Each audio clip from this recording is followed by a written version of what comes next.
Let me paint a picture for you, bro. Imagine finally, after over a year of grinding Fortnite competitive through all the trials and ups and downs, it all finally pays off in a physical form for you as you make your first earnings. Literal proof that you are talented enough and can work hard enough to achieve something difficult in life. But sadly, for the majority of people desperately chasing that same dream, it never comes true for them. And they're just left low-key depressed of how many hours they've sunk into the game while never getting anywhere with it. You gotta realize this isn't even just a Fortnite problem. Imagine what this would do to someone's confidence for the rest of their life. They'll always feel like even if they put in all the work possible, they'll probably get nowhere with whatever it is they are doing. And I do not want this to be you, bro. So in this video, I'm gonna share literally everything I possibly can to help you make your first earnings at all costs. And I know what I'm talking about after being in multiple FNCS Grand Finals, hundreds of finals lobbies, 3.15k earnings, 80,000 plus PR, and from having coached many people to their first earnings, like in my private coaching and through videos, etc. But I'll warn you, it's not going to be easy and you're gonna have to put the work in.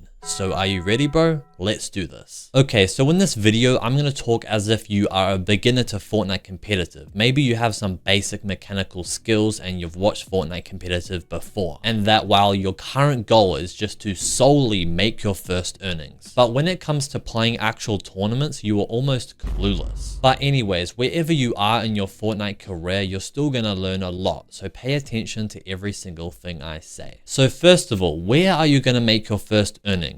Solos. Even if solo victory cash cups weren't a thing, solos would still be the best way to make your first earnings. This is because you do not need to rely on anyone else for anything. You know that if you're good enough to make earnings, you will. And you'll find that if you're bad at Fortnite competitive with no placements or earnings, even if you have the best mentality possible, it's going to be almost impossible to find a duo that has the same dedicated mindset as you. And also, the less people in your team during tournaments, the more RNG there is and the less of a skill gap there is, which is actually a good thing in your case. Basically, what I'm trying to say is there's just more opportunity for worse players to randomly pop off, get some good luck and place well. As a bad player, popping off in a trios tournament would be very hard to do, but in solos, it would actually be possible. And besides, in solos, rotating during endgame especially requires a lot less skill and experience than it takes to rotate properly in trios, etc. Because in solos, you can almost just jump around parkouring build to build. So if you solely want to make your first earnings, solos is definitely the way. So obviously, let's focus on just becoming insanely good at solos. How do you do this, you may ask? There's 4 things I want you to focus on, and they are 1v1 realistics, ranked, VOD viewing, and most importantly, solo scrims. But there is so much more detail to each one of those that you must know, so listen up. First of all, in solos, you want to land a low-key POI, which is basically any POI that has on average 2 to 3 people conning each game. And this is the drop spot you're going to be landing in during every single tournament too. Then after off spawn, I just want you to key absolutely everyone you see, even if they look intimidating, it doesn't matter. The goal for solo ranked should just be to get in as many challenging, stressful scenarios as possible. And doing anything else other than just keying everyone you see is basically a waste of time. Now, second of all, realistic 1v1s. I remember back in the day, I would get a friend that was like similar skill to me, and I would say to him, okay, almost every single day when we can at this rough time, let's do 1v1 realistics. We'll do this for about an hour each time, and we're both just trying really hard to win, like the first to 10 wins. But we would still use a realistic playstyle you'd see in tournaments, like we're making some plays, but we're being realistically safe and whatnot. And if you want to make this practice even more worth it, do realistic 1v1 tokens.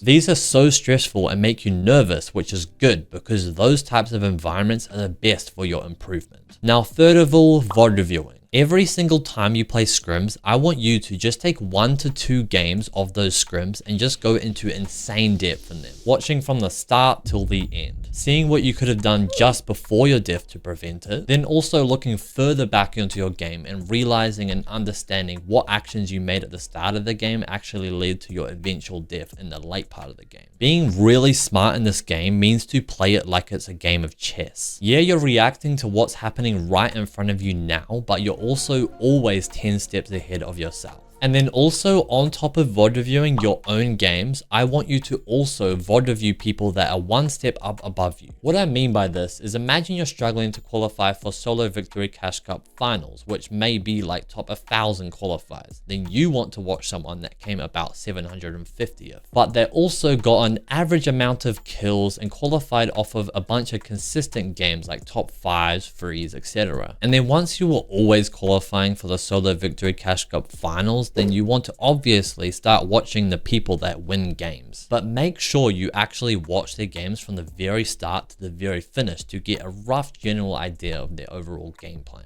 Now lastly, but most importantly, scrims. For whatever region you're in, play the harder scrims you can possibly get access to and land that drop spot that you were landing in during solo ranked and everything else. In these, I just want you to play exactly like you would do in a tournament, whatever that may be. Don't do weird stuff like send height in a situation you usually wouldn't and so on. Play with a consistent playstyle / game plan that you have slowly and generally developed over hundreds and hundreds of scrim games for what you'll generally do during early game, mid game, and end games. Okay, Vujcich, that's all great, but how much of each of these practices should I be doing? While the ideal routine I want you to follow would be a quick 10-minute free build warm up, then hop into an hour of 1v1 realistics or tokens, followed by solo ranked for like 2-ish hours, scrims for 3 hours, then maybe an hour of VOD reviewing. And I know a lot of you might not have the time to do all of that, so just remember, in order of prioritization importance, the most important thing to prioritize